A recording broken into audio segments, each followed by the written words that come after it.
Bonjour. Ce matin, je vous propose une petite vidéo assez rapide puisque on a toujours des marchés plutôt de trading avec notamment un focus sur un indicateur typiquement de trading contrariant, à savoir les Setup 9.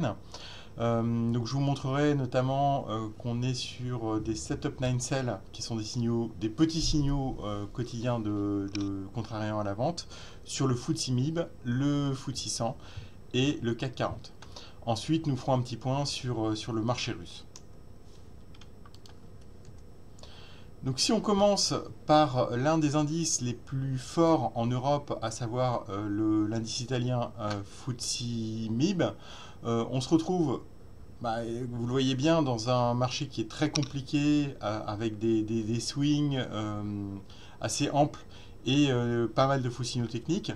Donc si on regarde la configuration graphique actuelle, donc c'est toujours un range assez important avec un top vers 24 000 qui est pour moi la résistance majeure depuis le début de l'année et même avant. Et à l'inverse, on voit que l'indice n'est pas parvenu à casser par le bas la zone des 22 000, 21 500. Donc on est dans une situation de range. Ce qu'on voit, c'est qu'à court terme, on a eu plutôt cette semaine franchissement d'une résistance importante qui était un petit peu en dessous de 23 000, donc un événement technique en termes de trading plutôt positif. Et à l'inverse, hier on a complété un Setup 9 Sell. Donc ce qu'on peut voir, c'est que c'est un indicateur de trading qui réagit plutôt correctement, on va dire. Enfin, vous voyez là les précédents Setup 9. Souvent on a amorce au moins d'une petite correction suite à ce setup 9 ou au moins un potentiel de hausse limité. Donc ce qu'on peut voir, c'est qu'on a eu ce signal de entre guillemets vente hier soir, proche d'un ratio de Fibonacci important qui est dans la zone des 23 400, 23 500. Donc on voit qu'on est le rebond du marché italien, qui est l'un des marchés leaders en Europe, clairement, arrive un peu à une phase critique où on voit qu'en termes de timing, on n'est plus sur des niveaux d'achat. Et à l'inverse, on voit qu'on arrive sur une zone de résistance assez importante entre 23 500 et 24 000. Voilà, donc un point charnière à court terme pour le marché italien et un marché à surveiller sur les 1 à 2 semaines qui suivent. Si on regarde maintenant sur le FTSE 100, une configuration technique assez similaire. C'est-à-dire que d'un côté, on a un rebond qui est assez significatif du FTSE 100. Ce qu'on peut voir, c'est que le point bas du mois de mars a été fait également sur un Setup 9. C'est pas un signal auquel j'accordais beaucoup d'importance parce que c'était le deuxième. En général, quand vous avez deux setups consécutifs, je sous-pondère le deuxième signal. Mais force est de constater que ce signal a bien fonctionné. Et aujourd'hui, on commence à avoir le signal inverse, c'est-à-dire un Setup 9 Sell, qui est de qualité assez moyenne, puisqu'en fait il se produit au-dessus de la TDST Resistance Line, qui est en général une résistance, mais là qui a été dépassée. Donc ce qu'on peut voir, c'est un peu le même schéma technique que sur le FTSE MIB. C'est également un indice qui montre des signes qui commencent à se renforcer en relatif par rapport à l'indice MSCI Monde. Là, je vous renvoie à mon weekly Global Roadmap publié mercredi. Donc on voit des signes d'amélioration relative du marché anglais. Néanmoins, une période un petit peu charnière en trading avec un setup 9 sell proche d'une zone de résistance assez importante. Donc là, vous voyez le top de fin février, la moyenne mobile de 100 jours qui est dans la zone des 7400. Donc un petit signal de trading vendeur à l'approche de résistance. Donc clairement, on voit qu'on est dans une configuration un peu challenging à court terme, avec risque d'avoir des pullbacks dans les 1 à 2 semaines qui viennent. Dernier signal de marque que je voulais vous montrer, c'est sur le CAC 40. Donc là, vous voyez, le dernier Setup 9 Sell a très bien a permis d'anticiper de manière très correcte un petit top sur fin février. On voit qu'on arrive sur une situation technique un petit peu similaire, à savoir un deuxième Setup 9 Sell. Donc on se retrouve un peu dans le cas inverse de ce que je vous ai montré sur FTSE, c'est-à-dire que c'est le deuxième signal vendeur en trading sur le CAC 40. Donc en théorie, effectivement, c'est un signal qui devrait être moins fort que le premier.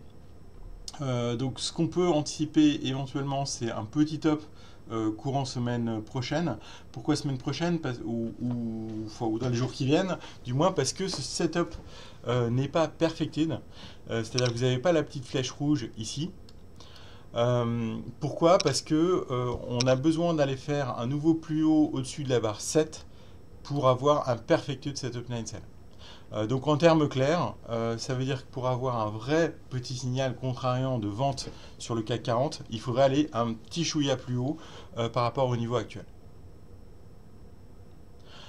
Enfin, donc un petit point technique très rapide sur le marché russe. Donc là, vous n'avez pas besoin d'être un expert en analyse graphique pour voir que l'indice russe, donc là je vous ai mis le Russian Depository Index qui est en dollars, donc qui prend en compte l'effet change, a clairement cassé de nombreux supports cette semaine.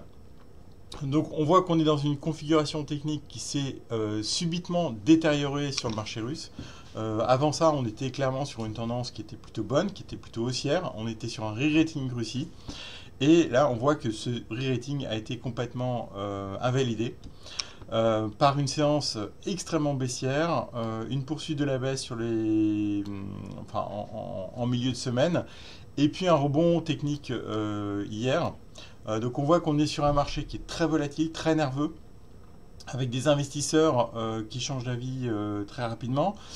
Néanmoins, c'est vrai qu'on voit que la situation technique du marché russe s'est clairement détériorée. Donc je pense que c'est un marché qui va au minimum rester volatile dans les semaines qui viennent, voire les mois qui viennent, avec éventuellement des risques de rechute. Donc on voit qu'en Elliott, on a peut-être fait 1, 2, 3. On est peut-être sur une vague 4 et il y a des risques de reprendre la tendance baissière pour aller à nouveau challenger la zone des 1300 qui est une zone de support importante, voire aller un peu plus bas. Également un gros mouvement, donc là vous avez le dollar contre rouble, donc franchissement d'une résistance graphique très importante.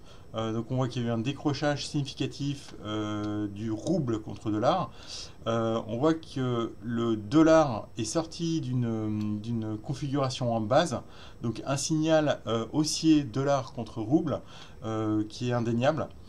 Donc aujourd'hui, on se retrouve dans une situation où maintenant il va falloir valider ce départ haussier du dollar contre rouble. Donc idéalement, pour valider le cap boule dollar, il faudrait arriver à se maintenir au-dessus de la zone des 60-61 et reprendre une tendance haussière. Voilà, donc on voit qu'on est sur un scénario clairement de stress rouble, donc une amélioration de la tendance, de la configuration technique dollar contre rouble, avec comme risque, tant qu'on se maintient au-dessus de 60-61, le risque c'est d'aller retester la zone des 65, voire carrément s'orienter vers cette résistance. On voit qu'il y a une zone de résistance très importante ici, qui se trouve vers 67 à peu près sur le dollar rouble. Merci de votre attention et excellente fin de semaine à vous.